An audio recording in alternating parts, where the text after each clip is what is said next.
काल माननीय विधानसभा अध्यक्ष महोदयांच्या न्यायालयामध्ये महाराष्ट्र विधिमंडळ आमदारांच्या संदर्भातली जी अपात्रतेची सुनावणी सुरू होती त्याचा निकाल आलेला आहे। सर्वप्रथम शिवसेनेच्या वतीनं या निकालाचं आम्ही मनापासून स्वागत करतो।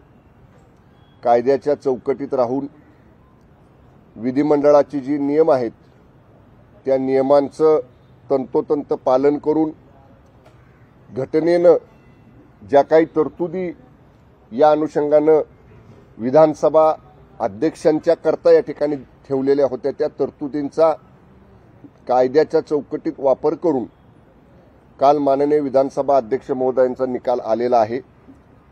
ज्या 16 शिवसेना आमदारांना अपात्र करा अशी उबाटा गटाकडनं याचिका दाखल करण्यात आलेली होती, त्याच्यावरती आता पाठीमागे जाण्यात अर्थ नाही, परंतु युक्तिवाद, लेखी युक्तिवाद, तपास, सरतपास, साक्षी या सगळ्या गोष्टी पूर्ण झाल्या। म्हणजे जी न्यायालयीन प्रक्रिया पूर्ण करणं आवश्यक होतं ती सगळी न्यायालयीन प्रक्रिया पूर्ण केल्यानंतर काल जवळपास 1.5-2 तास निकालपत्राचं वाचन माननीय अध्यक्ष महोदयांनी केलं।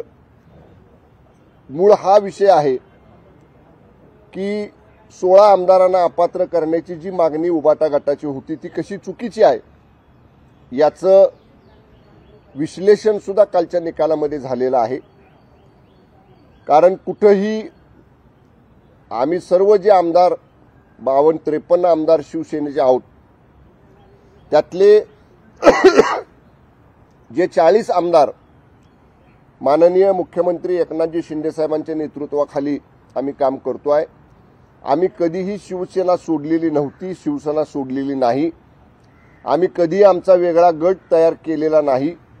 आम्ही कधीही दुसऱ्या कुठल्या पक्षामध्ये कुठल्या गटामध्ये विलीन झालेलो नाही आणि त्यामुळे एकच भूमिका ही आम्ही सतत विधानसभा अध्यक्षांच्या समोर मांडत होतो की ज्या अलायन्समध्ये आम्ही निवडून आलो 2019ला तो अलायन्स हा शिवसेना भारतीय जनता पक्षाचा होता आणि तो अलायन्स नैसर्गिक युती असताना, नॅचरल अलायन्स असताना केवळ पक्षप्रमुख श्री उद्धवजी ठाकरे साहेब यांच्या भूमिकेमुळे निवडणूक लढताना आणि निवडून येत असताना असणारा अलायन्स सोडून ज्यांच्या विरुद्ध आम्ही लढलो, ज्यांच्या विरुद्ध आम्ही टीका केली, ज्यांचे विचार आणि आमचे विचार भिन्न कालही होते आजही आहेत, अशा लोकांच्या बरोबर पक्षप्रमुखांच्या आदेशानं आम्हाला त्यावेळी सरकार करावं लागलं, इच्छेविरुद्ध करावं लागलं। आज मी उघडपणानं सांगेन की ज्यावेळी 2019ला सरकार स्थापन करायच्या हालचाली सुरू होत्या, एकदा मड आयलंडच्या हॉटेलमध्ये आम्हाला ठेवलं, नंतर ललित हॉटेलमध्ये ठेवलं, नंतर लेमन ट्री हॉटेलमध्ये ठेवलं आणि या दोन्ही-तिन्ही हॉटेलमध्ये आम्ही आमदार सगळे असताना जेव्हा आम्ही माननीय पक्षप्रमुखांच्या समोर भूमिका मांडायचो तेव्हा आग्रहानं आम्ही सगळेजण म्हणत होतो की शिवसेना भारतीय जनता पक्षाच्या युतीचंच सरकार केलं पाहिजे।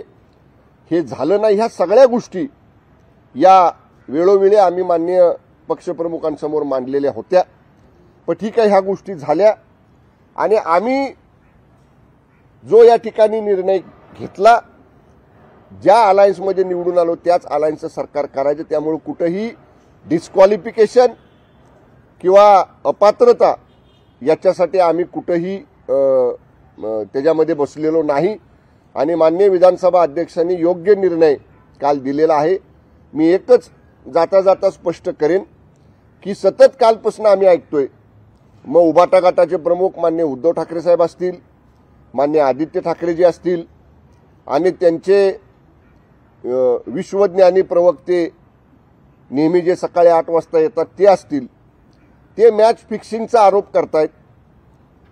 ज्या न्यायालयासमोर, ज्या न्यायपीठासमोर तुम्ही सुनावणीसाठी हजर झाला, तुमचं म्हणणं मांडलं, निकाल येईपर्यंत तुमचा न्यायपीठावरती विश्वास होता, निकाल तुमच्या विरोधात आल्यानंतर तुम्ही त्यांच्यावरती टीका सुरू केली. मला एकच प्रश्न संजय राऊतांना विचारायचा आहे की जर अशा पद्धतीनं मॅच फिक्सिंग असतं तर मग उभाटा गटाचे 14 आमदार सुद्धा डिस्क्वालिफाय झाले असते. पण कायद्याच्या चौकटीत विधिमंडळ नियमाच्या सगळ्या तरतुदींचं पालन करून माननीय विधानसभा अध्यक्ष महोदयांनी हे राईटली पॉइंट आउट केलेलं आहे की भरत गोगावलेंनी जो व्हीप उभाटा गटाच्या 14 आमदारांना बजावला होता ती बजावण्याची कार्यपद्धती जी नियमात घालून दिलेली त्या कार्यपद्धतीप्रमाणे नाही. मग जर माननीय विधानसभा अध्यक्षांना पक्षपातीपणा करायचा असता तर त्यांनी या 14 आमदारांना सुद्धा डिस्क्वालिफाय केलं असतं.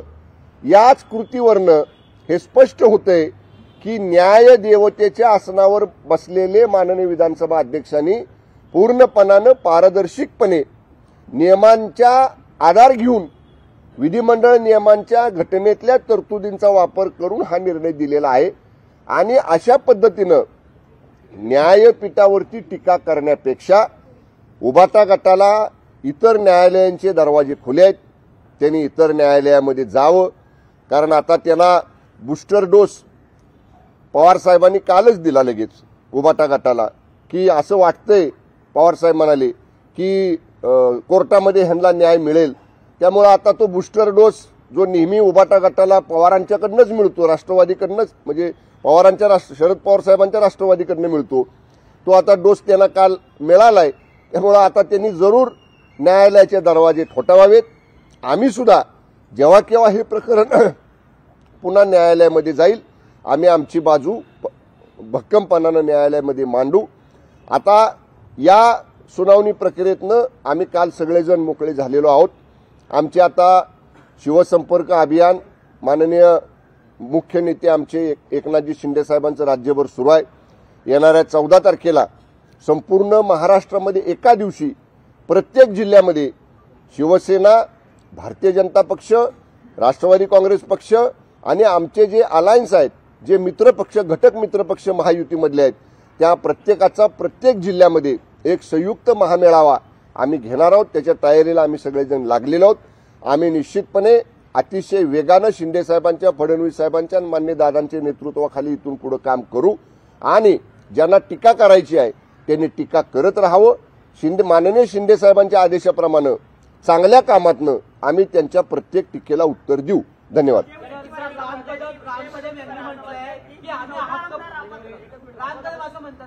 की चोर मंडळ असं सामनाच्या अग्रलेखात म्हटलं जाते तुम्हाला, त्यामुळे आदित्य ठाकरे आणि संजय राऊतांच्या विरोधात हक्कभंगाचा प्रस्ताव आता विधानसभेत मांडणार आहे.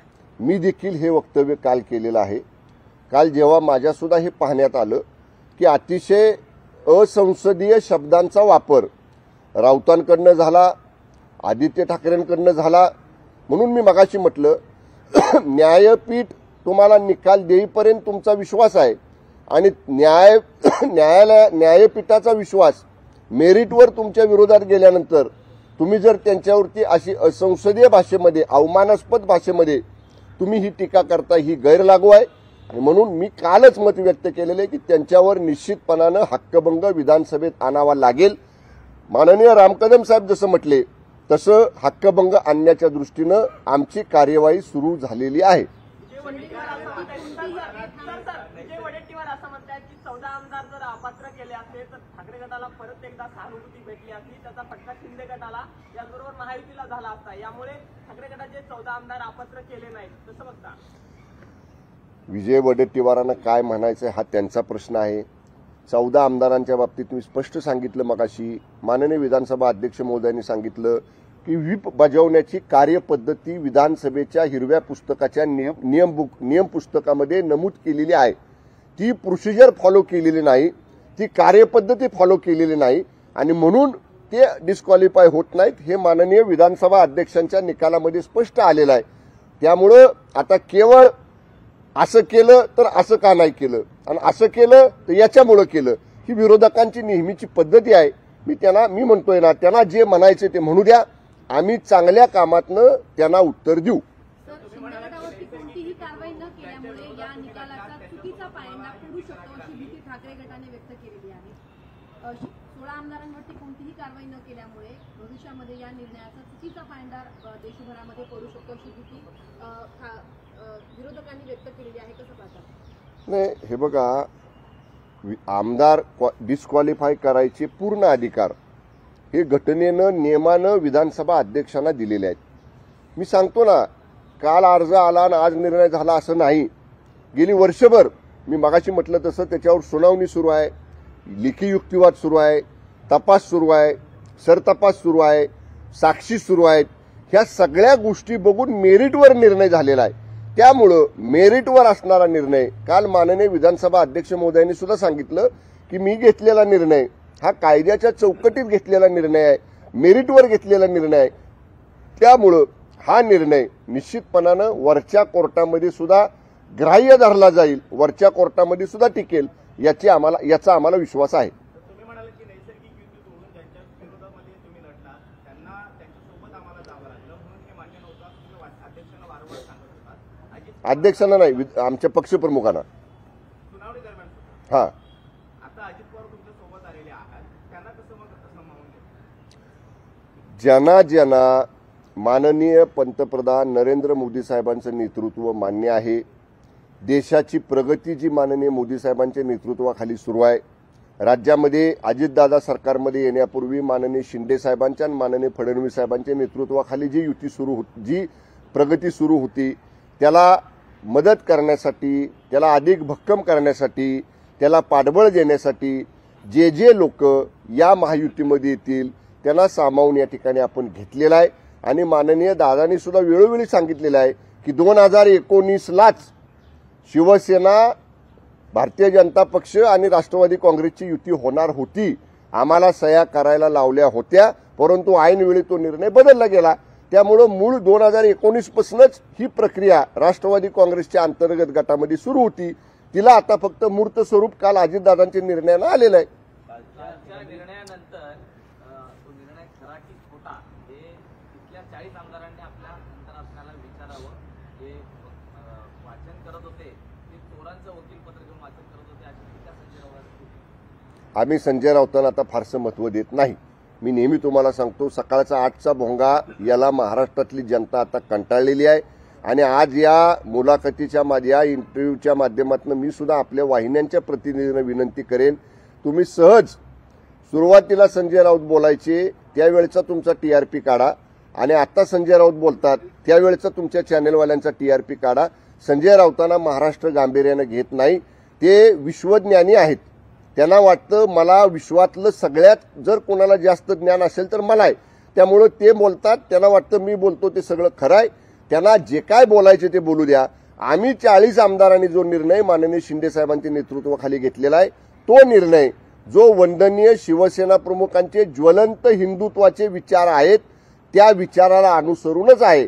ज्या काँग्रेसला जवळ घेणार नाही, ज्या काँग्रेसबरोबर जाणार नाही असं जे वंदनीय शिवसेना प्रमुख सतत सांगत होते त्याच्या विरुद्ध भूमिका ज्या संजय राऊतांनी उद्धव ठाकरे साहेबांना घ्यायला लावली, त्यांनी पहिलं स्वतःच्या अंतरात्म्याला विचारावं की कुणाच्या सांगण्यावरनं आणि कुणाची सुपारी घेऊन संजय राऊतांनी त्यावेळी शिवसेनेला महाविकास आघाडीमध्ये जायला लावलं. याचं उत्तर संजय राऊतांनी अगोदर द्यावं. कालच्या निर्णयानंतर ठाकरे एका शब्दावर संतापलेले पाहायला मिळाले, तो शब्द म्हणजे उबाटा गट. तुम्हाला काय वाटतं, काय संतापाचं कारण काय असतं? मला का मान्य उद्धव साहेबांना संताप आला हे समजलं नाही. कारण उद्धव बाळासाहेब ठाकरे शिवसेना असं नाव आल्यापासून उबाटा, तुम्ही माध्यमांचे प्रतिनिधी सुद्धा बरेच जण इथं आहात, तुम्ही सुद्धा आम्हाला प्रश्न विचारताना उबाटा गटानं असं केलं, उबाटा गटानं तसं केलं, तुम्ही आम्हाला विचारता, तुम्ही जसे शब्द विचारता तसं आम्ही उत्तर देतो. त्यामुळे आता तुम्हीच लोकांनी जेव्हा त्यांच्याकडे मुलाखतीला जाताल तेव्हा तुम्ही विचारावं मान्य उद्धव साहेबांना की बाबा तुम्हाला उबाटा ह्या शब्दाचा अशा पद्धतीनं संताप का आला, आणि मग ते त्याचं कारण देतील किंवा ते सांगतील त्याचं काय कारण आहे ते. कालच्या निकालाविरोधात ठाकरे गट सुप्रीम कोर्टात जाणार आहे. सुप्रीम कोर्टानं जो निकाल दिलेला होता त्यावेळी 2 बाबी निरीक्षण नोंदवलेली होती. एक म्हणजे प्रस्तुत पदाची निवड प्रत सोडवण्याची जी बेकायदेशीर आहे. आणि दुसरं निरीक्षण असं होतं, विधिमंडळ पक्ष हा राजकीय पक्ष असू शकत नाही, कारण राजकीय पक्षाची व्याख्या वेगळी आहे. त्याच्या अगदी विरोधामध्ये अध्यक्षांनी कालचा निकाल दिलेला आहे. परत निवड योग्य ठरवली. दुसरं म्हणजे विधिमंडळ पक्ष हाच खरा राजकीय पक्ष असं अध्यक्ष म्हणाले. त्याला कसं काउंटर करणार? मी आता सुद्धा पाहिलं परंतु अजून जे ऑफिशियल सगळं जजमेंट आहे, कालचं अध्यक्षांचं निकालपत्र आहे, ते अद्याप डिलिव्हर झालेलं नाही. मी आजही माझ्या अधिकाऱ्यांना विधिमंडळामध्ये पाठवलं होतं, त्याची कॉपी मिळते का बघायला, परंतु मिळालेली नाही. त्यामुळे जेव्हा ती कॉपी आमच्या हातामध्ये येईल आणि त्याचं काय जस्टिफिकेशन दिलेलं आहे, म्हणजे भरत गोगावले साहेबांचं मुख्य प्रतोत्पद ग्राह्य धरण्यासाठी आणि शिवसेना विधिमंडळ पक्ष हा पक्ष आहे हे ग्राह्य धरण्यासाठी जे जस्टिफिकेशन त्या जजमेंटमध्ये असेल ते वाचल्याशिवाय आपल्याला याच्यावर बोलता येणार नाही. पण माझं एक साधं मत आहे, निवडून येणारे आमदार हे पक्ष म्हणूनच विधानसभेमध्ये बसत असतात, शिवसेना विधिमंडळ गट, आणि विधिमंडळ नियमामध्ये मेजॉरिटीला महत्व आहे. विधिमंडळातला कुठलाही निर्णय हा बहुमताने घेतला जातो. आपण बघा, एखादं विधेयक असू द्या, एखादा प्रस्ताव असू द्या, होयचं बहुमत हे विधानसभेमध्ये पुकारलं जातं आणि बहुमताच्या बाजूने निकाल होतो. त्यामुळं 53 आमदारांपैकी जर 40 आमदार म्हणत असतील की भरतशेठ गोगावले आमचे मुख्य प्रतोद आहेत, एकनाथजी शिंदे साहेब आमचे विधानसभेतले गटनेते आहेत, तर बहुमतानं झालेला हा निर्णय आहे असं माझं आत्ता तरी मी आपण म्हणजे निकालपत्र वाचण्यापूर्वी मी हे म्हणतोय आपल्याला. पण निकालपत्रामध्ये ज्या काही गोष्टींचा त्याच्यामध्ये जस्टिफिकेशन किंवा क्लेरिफिकेशन आला असेल ते आल्यानंतर त्याच्यावर सविस्तर बोलू आपण. संजय राऊतांनी एक ट्विट केलेलं आहे आणि त्यामध्ये त्यांनी लोकशाहीला तिरंजली असं म्हटलेलं आहे. 1950 आणि 2023 चा उल्लेख करत त्यांनी ट्विटरच्या माध्यमातून टीका केलेली आहे. कसं पाहताय? ठीक आहे ना, मी म्हणलं ना, त्यांच्या बाजूने निकाल लागला असता तर त्यांचा न्याय व्यवस्थेवर विश्वास आहे. आता मेरिटवर त्यांच्या विरोधात निकाल गेला तर लोकशाहीला तिलांजली. तुम्ही काय केलं होतं? मग लोकशाहीला तिलांजली म्हणताय, मग 2019ला ज्यांचे फोटो लावून आम्ही निवडून आलो, आता संजय राऊतांना निवडून याचा प्रश्नच नाही हो, ते कधी जनरल निवडणुकीला उभेच राहत नाहीत. आमच्या आमदारांच्या मतावरच ते खासदार होतात. त्यामुळे त्यांना कुठं माहिती आहे बोर्ड कसा लावायचा, बॅनर कसा लावायचा, बॅनरवर बोर्डवर फोटो कोणाचे लावायचे, मतं मागताना कोणाचं नाव घेऊन मतं मागायची. अहो आम्ही मतं मागितलीत. एका बाजूला मोदी साहेबांचा फोटो होता आमच्या बॅनरवर, एका बाजूला माननीय बाळासाहेब ठाकरे साहेबांचा फोटो होता, एका बाजूला उद्धव साहेबांचा फोटो होता, दुसऱ्या बाजूला देवेंद्र फडणवीस साहेबांचा फोटो होता. ही फोटो लावून ह्यांच्या नावावर आम्ही मतं मागितलीत. मग त्याच्या विरुद्ध भूमिका का घेतली संजय राऊतांनी? ज्यांच्या विरुद्ध आम्ही निवडून आलो, ज्यांच्या विरुद्ध आम्ही मतं मागितली, त्यांच्याबरोबर सरकार करायला लावलं. कोणाची सुपारी घेऊन लावलं संजय राऊतांनी? ही कुठली लोकशाही संजय राऊतांची? इथं नाही का लोकशाहीला तिलांजली दिली तुम्ही? ह्याचं द्या ना मला उत्तर अगोदर. सर एक वेगळा यांची प्रतोद म्हणून नियुक्ती आता अध्यक्षांनी ग्राह्य धरलेली आहे आणि अध्यक्ष निवडीवेळी गोगावले यांनी ठाकरे गटाच्या आमदारांना देखील व्हीप बजावलेला होता आणि तो व्हीप त्यांनी पाळला नव्हता. म्हणजे आता त्यांच्यावरती कारवाई व्हावी म्हणून तुम्ही काही कायदेशीर प्रक्रिया केली? याच्या बाबतीत आम्ही आमचे विधानसभेतले गटनेते, आमचे मुख्य नेते आणि राज्याचे मुख्यमंत्री एकनाथजी शिंदे साहेब, आमचे जे वरिष्ठ शिवसेनेचे नेते आहेत सिनियर, त्या सगळ्या वरिष्ठ नेत्यांच्या बरोबर आणि जे आमचे कायदा सल्लागार आहेत पक्षाचे, या सगळ्यांच्या बरोबर आम्ही चर्चा करू आणि विधानसभा नियमामध्ये ज्या तरतुदी आहेत त्या तरतुदींचा भंग झाल्यासारखं जर दिसत असेल तर निश्चित त्याच्यावर पुढची कार्यवाही माननीय एकनाथजी शिंदे साहेबांच्या आदेशाप्रमाणे आम्ही पुढची कार्यवाही करू. पुण्यातील कुख्यात गँगस्टर शरद मोहोळ यांचे पॅनल आहेत ते पुण्यात लागलेले आहेत आणि हिंदुत्वासाठी काम करणारे शरद मोहोळ असा उल्लेख केला. आणि याच शरद मोहोळच्या कुटुंबांना राज्याचे गृहमंत्री बायकोला राज्याच्या गृहमंत्र्यांनी सुद्धा भेट दिली होती. नितेश राणेही त्यांच्या भेटीला गेले. हे बघा, शरद मोहोळ हत्याकांड जे पुण्यामध्ये घडलं त्याच्यानंतर पुणे दौऱ्यावरती माननीय उपमुख्यमंत्री फडणवीस साहेब गेले होते आणि पुणे दौऱ्यावरती माननीय फडणवीस साहेब असताना दौऱ्यामध्ये श्री कैलासवासी शरद मोहोळ यांच्या पत्नीने माननीय उपमुख्यमंत्री महोदयांना भेटून त्यांचं जे म्हणणं होतं, त्यांचा ज्यांच्यावर आक्षेप आहे, त्यांचा ज्यांच्यावर संशय आहे या खुनाच्या बाबतीत, त्या बाबतीत उपमुख्यमंत्र्यांना भेटून काही गारानं त्यांचं मांडायचं होतं म्हणून त्या भेटायला गेल्या होत्या माननीय उपमुख्यमंत्री महोदयांना. आणि नितेश राणे साहेबांनी आणि मोहोळ यांनी याच्यापूर्वी हिंदुत्ववादी संमेलनं केलेली आहेत. हिंदुत्ववादी विचारांच्या मेळाव्याला ते दोघंजण उपस्थित राहिलेले आहेत. त्याच्यामुळं नितेश राणे त्या परिवाराला सांत्वन म्हणून भेट द्यायला गेले होते. ज्या ठिकाणी गुंडगिरी आहे, ज्या ठिकाणी गँगवॉर आहे ते पूर्ण मोडून काढलं जाईल हे माननीय गृहमंत्री फडणवीस साहेबांनी ज्या दिवशी शरद मोहोळ हत्याकांड घडलं त्याच दिवशी सरकारची भूमिका माननीय फडणवीस साहेबांनी स्पष्ट केलेली आहे. रोहित पवारांनी टीका केलेली आहे की मुख्यमंत्री उपमुख्यमंत्री काम करत नाहीत. पवारांना अधिक कार्यक्रम करावे लागत आहेत, अजितदादाच महाराष्ट्र संवाद आहेत असं ते म्हणतात. मग तुम्ही कामं घेऊन मुख्यमंत्र्यांकडे उपमुख्यमंत्र्यांकडे काय येता म्हणावं? आता आम्हाला बोलायला रोहित पवारांनी लावू नये. अधिवेशन चालू असताना इतर वेळी सुद्धा त्यांच्या जिल्ह्यातले त्यांच्या जर मुख्यमंत्री आमचे काम करत नाहीत, फडणवीस साहेब आमचे काम करत नाहीत, तर मग तुम्ही तुमची कामं घेऊन त्यांच्याकडे काय येता, काम न करणाऱ्या व्यक्तीकडे? त्यामुळं काम स्वतःचं असलं की यायचं, भेटायचं, विनंती करायची, आपलं काम करा म्हणायचं आणि बाहेर राजकीय वक्तव्य करायची. त्यांना सुद्धा आता कालच्या निकालामुळं रोहित पवारांना एक प्रकारे नैराश्य आलेलं आहे. त्यांना आता निश्चितपणाने हे कळालेलं आहे की हा जो निकाल लागला असाच निकाल कदाचित अजितदादा गटाबाबतीत लागणार आहे. त्यामुळे आता आपली काय डाळ कुठं शिजणार नाही, आपल्याला असंच कायम विरोधात बसावं लागणार आहे. या नैराश्यपोटी रोहित पवारांचं ते वक्तव्य आहे. भाजपाचे राम मंदिरात मराठी संपलं सगळं. सर्वेक्षण 15 जानेवारीपासून सुरू होणार हा? आहे. मराठा आरक्षणाचं सर्वेक्षण 15 जानेवारीपासून सुरू होणार आहे. महिनाभरामध्ये ते पूर्ण होईल आणि कशाबद्दल सरकार काम करणार आहे? हे बघा, परवा दिवशी म्हणजे मागच्या आठवड्यामध्ये मराठा आरक्षण उपसमितीची बैठक माननीय मुख्यमंत्री एकनाथजी शिंदे साहेबांनी स्वतः घेतली होती. मान्य चंद्रकांत दादा, आम्ही सगळेजण त्या बैठकीला होतो आणि जे सर्वेक्षण आहे कुणबी प्रमाणपत्र शोधण्याचं त्याच्या बाबतीत प्रत्येक तहसील कचेरीवर आपण स्वतंत्र कक्ष तयार केलेला आहे. म्हणजे अगदी आता लोकसभा निवडणुकीच्या पूर्वतयारीचा आढावा एका बाजूला केंद्रीय निवडणूक आयोग घेतोय महसूल यंत्रणेमार्फत, त्याच्यासाठी वेगळी यंत्रणा आणि या सर्वेक्षणासाठी वेगळी यंत्रणा ही प्रत्येक तहसील कार्यालयामध्ये आपण उपलब्ध केलेली आहे.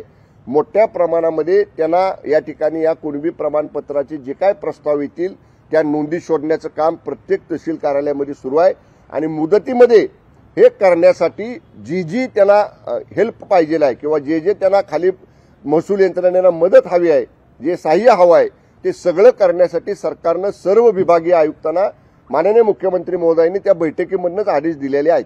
भाजपाच्या राम मंदिराचे योगदान काय? संयुक्त महाराष्ट्राच्या लढ्यात भाजपच्या नेत्यांचं एक थेंब सुद्धा रक्त गळालं नाही, असा थेट सवाल ठाकरे गटाचे नेते उपस्थित करत आहेत. संयुक्त महाराष्ट्राच्या चळवळीमध्ये सगळा महाराष्ट्र एकत्रपणानं लढत होता. जे हुतात्मे झाले त्या हुतात्म्यांच्या बलिदानामुळे आपल्याला महाराष्ट्र या ठिकाणी स्वतंत्र मिळालेला आहे. याच्यामध्ये सर्व जातीच्या, सर्व धर्माच्या, सर्व घटकांच्या, सर्व पक्षांच्या विरहित सर्व महाराष्ट्र एकत्र लढत होता. त्यामुळं अमुक एकानीच ही श्रेय घ्यायचं आणि अमुक एकाला बाजूला ठेवायचं असं त्याला कोणी गटबाजीचं किंवा श्रेयवादाचं जर किनार लावायचा प्रयत्न करत असेल तर ते योग्य नाही. महाराष्ट्र संयुक्त महाराष्ट्राच्या लढ्यामध्ये एकसंघ महाराष्ट्र हा संयुक्त महाराष्ट्र लढ्यामध्ये एकत्र उभा होता आणि सगळ्यांच्या एकत्र लढ्याचा तो जय होता.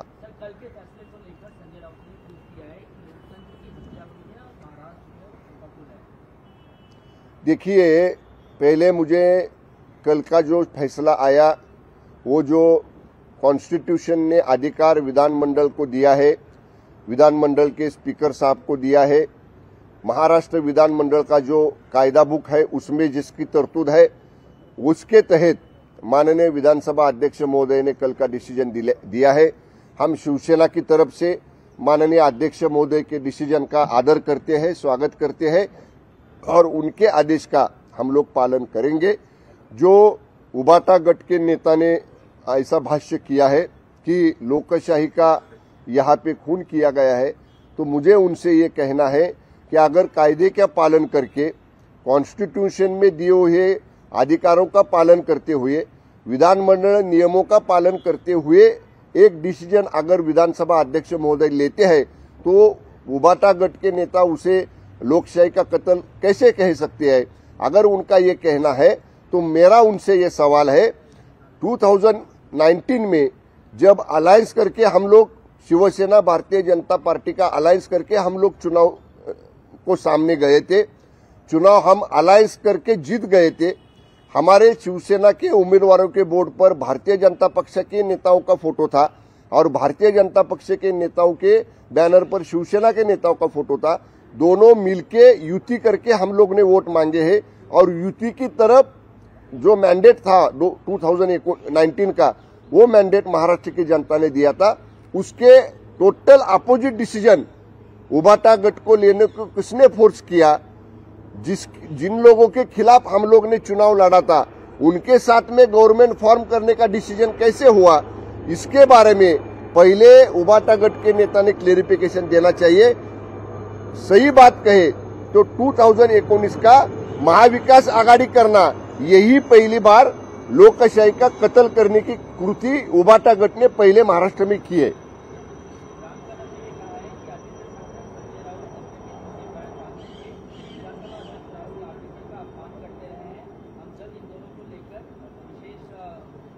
हक्कभंग, देखिए कल भी मैंने यही बात की थी, क्योंकि कल जब डिसीजन का अनाउंसमेंट पूरा हो गया और जब उबाटा गट के नेताओं के बयान आने चालू हो गए, तभी उन्होंने बहुत गलत शब्दों का, अनपार्लियामेंट्री वर्ड्स का इस्तेमाल माननीय विधानसभा अध्यक्ष महोदय के बारे में किया था। तभी मैंने भी कल के इंटरव्यू में कहा था कि हम लोग उनके ऊपर हक्कभंग प्रस्ताव लाने का सोच रहे हैं। हम लोग, जो राम कदम साहब का कहना है वही हमारा भी कहना है। हम लोग इकट्ठा बैठ के हमारे जो सीनियर एडवोकेट्स है उनसे बात करके, हमारे शिवसेना के जो सीनियर पार्लियामेंट्री लीडर्स है उनसे बात करके, माननीय शिंदे साहब से बात करके हम भी इसके ऊपर जल्द ही निर्णय लेंगे।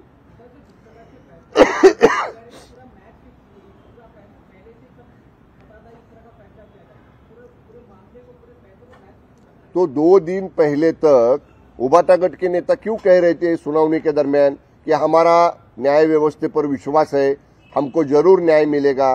2 दिन पहले तक ये लोग ऐसी बात कर रहे थे। और अगर ये मैच फिक्सिंग होती तो ठाकरे गट के भी 14 एमएलए कल डिस्क्वालीफाई हो जाते ना। अगर फिक्सिंग ही मैच करनी थी, होनी थी, तो फिर ये 14 लोग को डिस्क्वालीफाई क्यों नहीं किया। विधानसभा अध्यक्ष महोदय ने इतना क्लियर कहा है उनके जजमेंट में कि भरत गोगावले ने जो उबाटा गट के 14 एमएलए के ऊपर डिस्क्वालिफिकेशन का नोटिस सर्व किया, वो सर्व करने की जो प्रोसीजर थी वो विधानसभा नियमों के तहत नहीं फॉलो की गई थी, इसलिए उनको डिस्क्वालीफाई नहीं किया। विद रीजनिंग, उसका डिसीजन में विद रीजनिंग कारण दिया है। इसलिए जिन लोग को ये डिसीजन से नाराज हो गया है, जिन लोग को ये डिसीजन उनके खिलाफ गया है, ये लोग खाली ऐसी बयानबाजी करके न्याय व्यवस्था पर आरोप लगा रहे हैं। ये बात लोकशाही प्रणाली में ठीक नहीं है। ओके,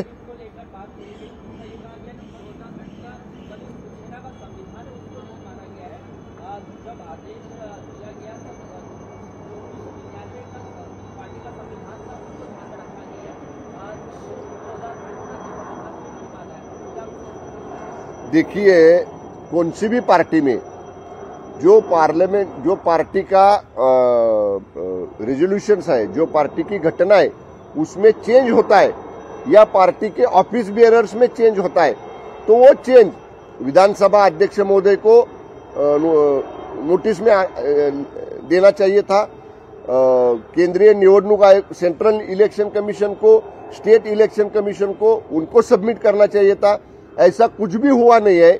इसलिए माननीय विधानसभा अध्यक्ष ने कहा कि जो कॉन्स्टिट्यूशन पक्ष की उनको निवडणूक इलेक्शन कमीशन के पास से मिली है, वही उन्होंने इसको ग्राह्य धरा है। इसीलिए जो इलेक्शन कमीशन के पास थी, जो इलेक्शन कमीशन के पास से ऑफिशियली असेंबली सेक्रेटरी को या असेंबली स्पीकर साहब को मिली थी, उसके ऊपर ही विधानसभा अध्यक्ष महोदय ने उसको ही ग्राह्य पकड़ा है। बस ओके।